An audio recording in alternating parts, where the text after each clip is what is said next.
புதுச்சேரி சுகாதாரத்துறையில் கொரோனா காலத்தின் போது ஒப்பந்த அடிப்படையில் நியமிக்கப்பட்ட செவிலியர்களை கொண்டு காலியாக உள்ள செவிலியர் பணியிடங்களை நிரப்பக் கோரி 50க்கும் மேற்பட்ட செவிலியர்கள் கண்டன ஆர்ப்பாட்டத்தில் ஈடுபட்டனர்.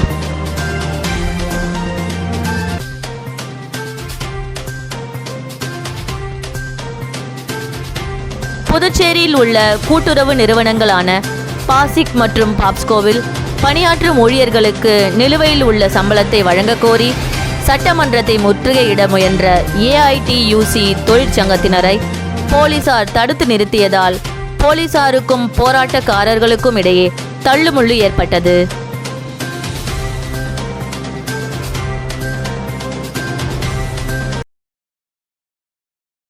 புதுச்சேரி சுகாதாரத்துறையில் கொரோனா காலத்தின் போது ஒப்பந்த அடிப்படையில் நியமிக்கப்பட்ட செவிலியர்களை கொண்டு காலியாக உள்ள செவிலியர் பணியிடங்களை நிரப்பக் கோரி 50க்கும் மேற்பட்ட செவிலியர்கள் கண்டன ஆர்ப்பாட்டத்தில் ஈடுபட்டனர். கொரோனா காலத்தில் புதுச்சேரி சுகாதாரத்துறையில் ஒப்பந்த அடிப்படையில் 250க்கும் மேற்பட்ட செவிலியர்கள் பணியமர்த்தப்பட்டனர். இவர்களின் ஒப்பந்த காலம் முடிந்ததும் பணியில் இருந்து விடுவிக்கப்பட்டனர். மேலும் காலியாக உள்ள செவிலியர் காலி பணியிடங்களை நிரப்ப அரசு அறிவிப்பு வெளியிட்டது. இந்நிலையில் காலியாக உள்ள பணியிடங்களில் கொரோனா காலத்தின் போது பணியாற்றிய தங்களை நியமிக்க வேண்டும் என வலியுறுத்தி ஒப்பந்த செவிலியர்கள் பல்வேறு போராட்டங்களில் ஈடுபட்டனர். இதனிடையே தமிழகத்தில் ஒப்பந்த காலத்தில் பணியாற்றிய செவிலியர்களை பணி நிரந்தரம் செய்ய வேண்டும் என்று உயர்நீதிமன்றம் உத்தரவிட்டிருந்தது. இந்த உத்தரவை பின்பற்றி புதுச்சேரியிலும் ஒப்பந்த காலத்தில் பணியாற்றிய தங்களுக்கு மீண்டும் பணி வழங்கக் கோரி செவிலியர்கள் அரசை வலியுறுத்தி வந்தனர். இதனிடையே புதுச்சேரி பூர்வீக ஆதி திராவிடர் அரசு அலுவலர்கள் நலக்கூட்டமைப்பு சார்பில் சுதேசி மில் அருகே கண்டன ஆர்ப்பாட்டம் நடைபெற்றது. இதில் 50க்கும் மேற்பட்ட செவிலியர்கள் பங்கேற்று காலி செவிலியர் பணியிடங்களை தங்களை கொண்டு நிரப்ப வேண்டும் என அரசை வலியுறுத்தி கோஷங்களை எழுப்பினர்.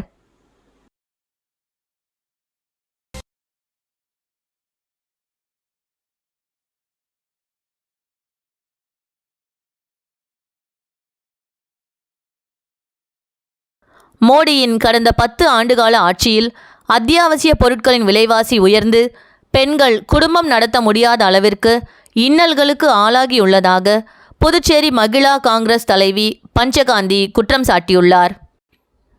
புதுச்சேரி காங்கிரஸ் அலுவலகத்தில் செய்தியாளர்களை சந்தித்த அவர், மோடியின் ஒன்றிய அரசானது குடும்பத்தை நிர்வகிக்கக்கூடிய பெண்களின் தலையில் நிதிச் சுமையை கையாள முடியாத அளவிற்கு அத்தியாவசிய பொருட்களின் விலையை சகட்டு மேனிக்கு ஏற்றியுள்ளதாகவும், வீட்டில் அன்றாட உணவுக்கு தேவையான காய்கறியின் விலை, தக்காளி, வெங்காயம் மற்றும் உருளைக்கிழங்கின் விலை கூட 2-3 மடங்கு அதிகமாகி உள்ளது.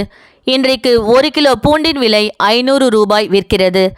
LPG கேஸ் சிலிண்டரின் விலை 1050 ரூபாய் வரையில் உயர்ந்துள்ளது. அது மட்டுமல்ல, தினமும் உபயோகப்படுத்தும் ரீஃபைண்ட் ஆயிலின் விலை கணிசமான அளவில் மோடியின் ஆட்சியில் உயர்ந்துள்ளது. இந்த விலை ஏற்றத்தை புதுச்சேரி மகிழா காங்கிரஸ் சார்பில் மிக வன்மையாக கண்டிப்பதாக தெரிவித்துள்ளார்.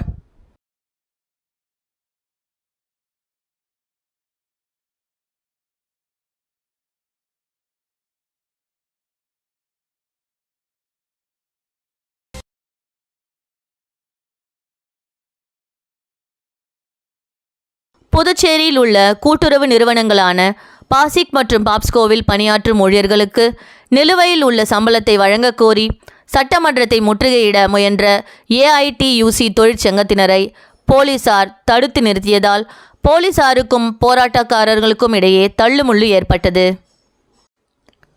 புதுச்சேரி கூட்டுறவு நிறுவனங்களான பாப்ஸ்கோ மற்றும் பாசிக்கில் பணியாற்றும் 500க்கும் மேற்பட்ட ஊழியர்களுக்கு கடந்த 130 மாதத்திற்கும் மேலாக சம்பளம் வழங்கப்படவில்லை. இதனிடையே நிலுவையில் உள்ள சம்பளத்தை வழங்கக் கோரி ஊழியர்கள் பல கட்ட போராட்டங்களில் ஈடுபட்டு வருகின்றனர். காமராஜர் சாலையில் உள்ள தந்தை பெரியார் சிலையிலிருந்து ஊர்வலமாக சட்டமன்றத்தை முற்றுகையிட வந்தவர்களை அரசு மருத்துவமனை அருகே போலீசார் தடுப்புகளை அமைத்து தடுத்தனர். அப்பொழுது தடுப்புகளை மீறி செல்ல முயன்ற போராட்டக்காரர்களுக்கும் போலீசாருக்கும் இடையே லேசான தள்ளுமுள்ளு ஏற்பட்டது. இதனைத் தொடர்ந்து போராட்டக்காரர்கள் அங்கேயே தரையில் அமர்ந்து நிலுவை சம்பளத்தை வழங்கக் கோரி கோஷங்களை எழுப்பினர். இதனை அடுத்து போராட்டத்தில் ஈடுபட்ட 50க்கும் மேற்பட்டோரை போலீசார் கைது செய்தனர்.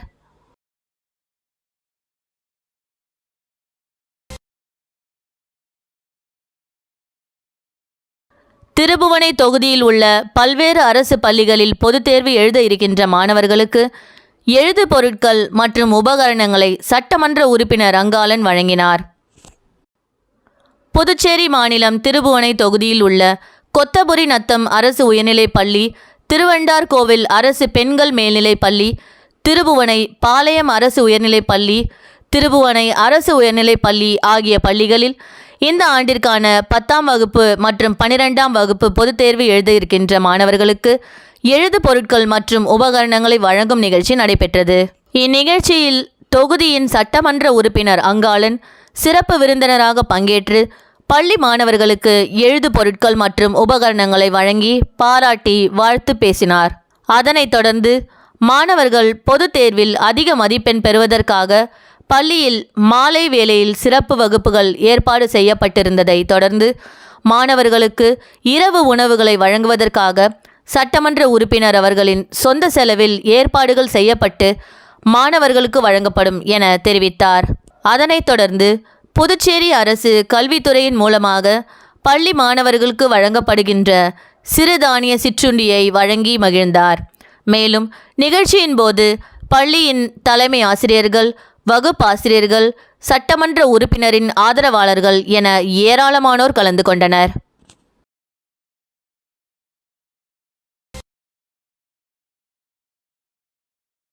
புதுச்சேரி அரவிந்தர் ஆசிரமத்தில் நடைபெற்ற அன்னையின் 146வது பிறந்தநாள் விழாவையொட்டி நாடு முழுவதில் இருந்தும் வந்த ஆயிரக்கணக்கான பக்தர்கள் கூட்டு தியானம் மற்றும் தரிசனத்தில் ஈடுபட்டனர். புதுச்சேரி அடுத்த ஆரோவில் சர்வதேச நகரை அமைத்த அன்னை பிரான்ஸ் தலைநகர் பாரிஸில் 1878ஆம் ஆண்டு பிப்ரவரி மாதம் 21ஆம் தேதி பிறந்தார். அன்னையின் இயற்பெயர் மீரா அல்ஃபசா ஆகும்.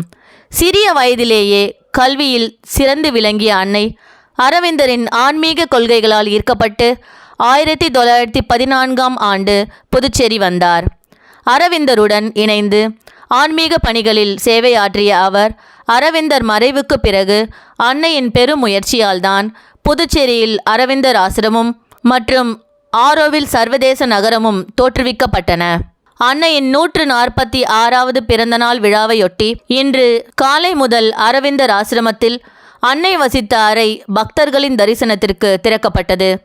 மேலும் வண்ண மலர்களால் அலங்கரிக்கப்பட்டிருந்த அன்னை சமாதியை பல்வேறு மாநிலம் மற்றும் வெளிநாடுகளில் இருந்தும் வந்திருந்த ஆயிரக்கணக்கான பக்தர்கள் நீண்ட வரிசையில் காத்திருந்து வழிபட்டனர். பின்னர் கூட்டு தியானமும் மேற்கொண்டனர். மீண்டும் இன்றைய முக்கிய செய்திகள். புதுச்சேரி சுகாதாரத்துறையில் கொரோனா காலத்தின் போது ஒப்பந்த அடிப்படையில் நியமிக்கப்பட்ட செவிலியர்களை கொண்டு காலியாக உள்ள செவிலியர் பணியிடங்களை நிரப்பக் கோரி 50க்கும் மேற்பட்ட செவிலியர்கள் கண்டன ஆர்ப்பாட்டத்தில் ஈடுபட்டனர்.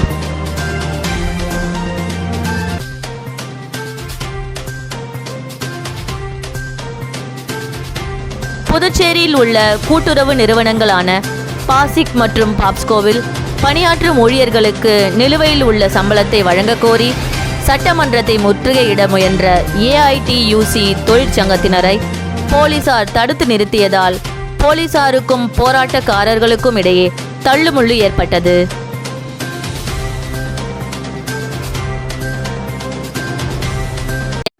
இத்துடன் மூன் மீடியா செய்திகள் நிறைவடைந்தன. நன்றி, வணக்கம்.